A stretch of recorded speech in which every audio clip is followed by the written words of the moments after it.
ये सच्चाई है कि आज की तारीख में बीजेपी समुंदर की तरह हो गई है, जिसमें नेताओं की औकात, नेताओं की पोजीशन नदियों की तरह हो गई है।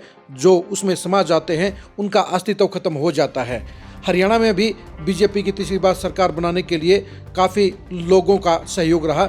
इस सहयोग के अंदर लोकसभा चुनाव में नवीन जिंदल की बड़ी भूमिका रही। कुरुक्षेत्र लोकसभा सीट को जीतने के लिए बीजेपी ने नवीन जिंदल को मनाने का काम किया और उनकी बदौलत ही वो सीट जीत पाई।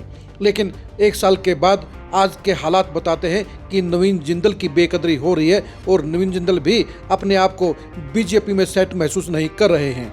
नमस्कार, मैं हूं कुलदीप शुरान। आज हम खरी खरी न्यूज़ में चर्चा करेंगे नवीन जिंदल के हालात की, नवीन जिंदल की सियासत की और बीजेपी में उनकी एडजस्टमेंट की।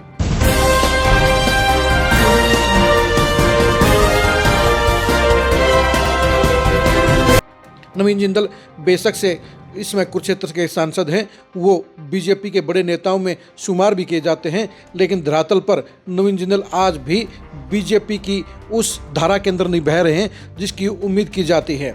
जहां बीजेपी के दूसरे तमाम सांसद बीजेपी के साथ चलते हुए नजर आते हैं, बीजेपी की कमेटी उनका नाम भी देखा जाता है, लेकिन नवीन जिंदल इकलौते ऐसे सांसद हैं जिनका बीजेपी के सिस्टम के साथ तालमेल 100 साल बाद भी नहीं बन पाया है।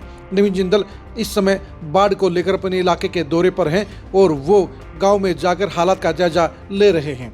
लेकिन दिक्कत इस बात की है, नवीन जिंदल सिर्फ अपनी पर्सनल टीम के लाव लश्कर के साथ ही आपको नजर आएंगे, क्योंकि नवीन जिंदल अभी भी बीजेपी के अंदर फिट नहीं हो पाए हैं और यही वजह है कि नवीन जिंदल अपने आप को कहीं ना कहीं अनदेखा महसूस कर रहे हैं और बीजेपी की पॉलिटिक्स में उनको कहीं ना कहीं हाशिए पर डाल दिया गया है। सांसद होने के बावजूद नवीन जिंदल की बीजेपी में वो भागीदारी नहीं है जो कांग्रेस के दौर में हुआ करती थी। आपको ये बता दें कि जब नवीन जिंदल कुरुक्षेत्र से ही कांग्रेस के सांसद हुआ करते थे तो पूरे कुरुक्षेत्र पार्लियामेंट में उनकी तुत्ती बोला करती थी। जिलाध्यक्ष भी उनकी मर्जी के, उनके पसंद के बनाए जाते थे। लेकिन बीजेपी में आने के बाद हालात बिल्कुल बदल गए हैं, क्योंकि बीजेपी के अंदर प्रोटोकॉल का सिस्टम चलता है और प्रोटोकॉल के हिसाब से सांसद सिर्फ सांसद होता है। संगठन के मामले में उनकी कोई भागीदारी नहीं होती है, उनकी कोई पसंद नहीं होती है और जो पार्टी चाहती है उन्हीं को पदाधिकारी बनाया जाता है। यानी बीजेपी में आकर बेशक से नवीन जिंदल सत्ता की हिस्सेदारी ले गए हैं, लेकिन ये भी सच्चाई है कि नवीन जिंदल आज भी बीजेपी के लिए पूरी तरह से एक अनसाइडेड फेस बन गए हैं, क्योंकि न तो बीजेपी में वो एडजस्ट हो पाए हैं और ना ही बीजेपी उन्हें अपने साथ लेकर चलने का काम कर रही है। यही वजह है कि नवीन जिंदल अपने कुरुक्षेत्र के पार्लियामेंट के दौरे भी बहुत कम करते हैं। वो महीने में सिर्फ 3 या 4 दिन ही कुरुक्षेत्र पार्लियामेंट में नजर आते हैं। बाकी के दिनों में दिल्ली में ही उनके दर्शन होते हैं, दिल्ली में वो एक्टिव रहते हैं और शायद नवीन जिंदल भी ये महसूस कर रहे हैं कि बीजेपी से कांग्रेस में हालात ज़्यादा बेहतर थे, क्योंकि कांग्रेस के अंदर उनकी अहमियत ज़्यादा थी। कांग्रेस के अंदर वो वीआईपी नेताओं में शामिल थे और दिल्ली से लेकर चंडीगढ़ तक उनके फ़ोन के ऊपर असर होता था, चाहे बात नौकरियों की थी, चाहे बात तबादलों की थी और चाहे सरकार में हिस्सेदारी की थी। आज नवीन जिंदल केंद्र की बीजेपी की सरकार का हिस्सा हैं, लेकिन वो ना तो मंत्री बन पाए और ना ही हरियाणा में बीजेपी ने उन्हें अभी तक कोई बड़ा दायित्व देने का काम किया है। वो इस समय हरियाणा की पॉलिटिक्स में वैश्य बिरादरी के सबसे बड़े चेहरे हैं, लेकिन बीजेपी ने अभी तक उनको इस्तेमाल नहीं किया है। उनको सिर्फ कुरुक्षेत्र पार्लियामेंट तक सीमित कर दिया गया है और वहाँ भी सिर्फ सांसद के तौर पर ही उनकी एक्टिविटी नज़र आती है। यानी आज भी नवीन जिंदल के तौर पर ही नज़र आते हैं। वो बीजेपी नेता के तौर पर अभी तक दिखाई नहीं दिए हैं और बीजेपी भी उन्हें प्रमोट नहीं कर रही है। बीजेपी ने कुरुक्षेत्र का चुनाव जीतने के लिए उनको इस्तेमाल कर लिया और अब उसके बाद उन्हें सिर्फ एमपी के तौर पर ट्रीटमेंट दिया जा रहा है। यानी बीजेपी के नेता के तौर पर नवीन जिंदल पहचान नहीं बना पाए हैं। बीजेपी के नेता के तौर पर नवीन जिंदल अभी बड़ा रसूख हासिल नहीं कर पाए हैं और बीजेपी के बड़े नेताओं में उनको शुमार नहीं किया जाता है।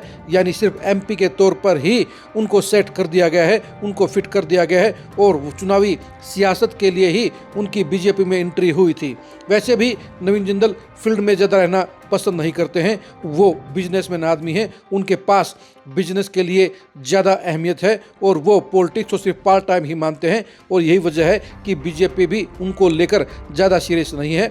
और बीजेपी के रणनीतिकारों को ये पता है कि वो नेता के तौर पर ज़्यादा इफेक्टिव नहीं है। अपनी बिरादरी में वो सबसे बड़ा फेस हरियाणा में इस समय ज़रूर है, लेकिन वोट कैचर के तौर पर उनकी अहमियत ज़्यादा नहीं है। यही वजह है कि बीजेपी ने उनकी बजाय दूसरे वैसे नेताओं को आगे बढ़ाने का काम किया है।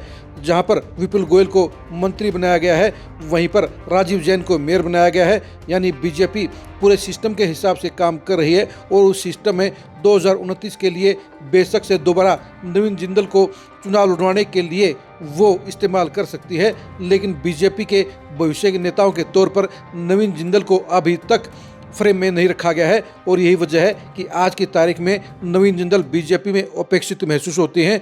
बीजेपी में आज भी नवीन जिंदल साइडलाइन महसूस होते हैं और वो बेरुखे मन के साथ अपने हलके में नजर आते हैं। यानी नवीन जिंदल बीजेपी में जो अपना स्टेटस देखना चाहते थे वो उन्हें हासिल हो नहीं पाया है। बीजेपी उन्हें बड़े नेता के तौर पर प्रमोट नहीं कर रही है। बीजेपी की सरकार में उनको मंत्री भी नहीं बनाया गया है। यही वजह है कि बीजेपी में जाने के बाद नवीन जिंदल का कद घट गया है। वो सिर्फ सांसद ही बनकर रह गए हैं। यानी उनकी पॉलिटिक्स का वजन बीजेपी में आने के बाद बढ़ने की बजाय कम हो गया है। और यही वजह है कि आपको उनके चेहरे पर लगातार मायूसी नजर आएगी और वो आज की तारीख में अपने आप को कहीं न कहीं एक ऐसे रास्ते के ऊपर नजर पाते हैं जहां उनका कद बढ़ने की बजाय लगातार घटता हुआ महसूस होता है। आप नवीन जिंदल की पॉलिटिक्स के बारे में क्या सोचते हैं, कमेंट करके जरूर बताइए। क्या नवीन जिंदल बीजेपी में आने के बाद अपने रसूख को बढ़ाने में सफल हो पाए हैं, इसके बारे में कमेंट करके जरूर बताइए। बीजेपी में आने के बाद नवीन जिंदल साइडलाइन महसूस क्यों हो रहे हैं, नवीन जिंदल बीजेपी में खुश नज़र क्यों नहीं आते हैं, इसके बारे में भी कमेंट करके जरूर बताइए।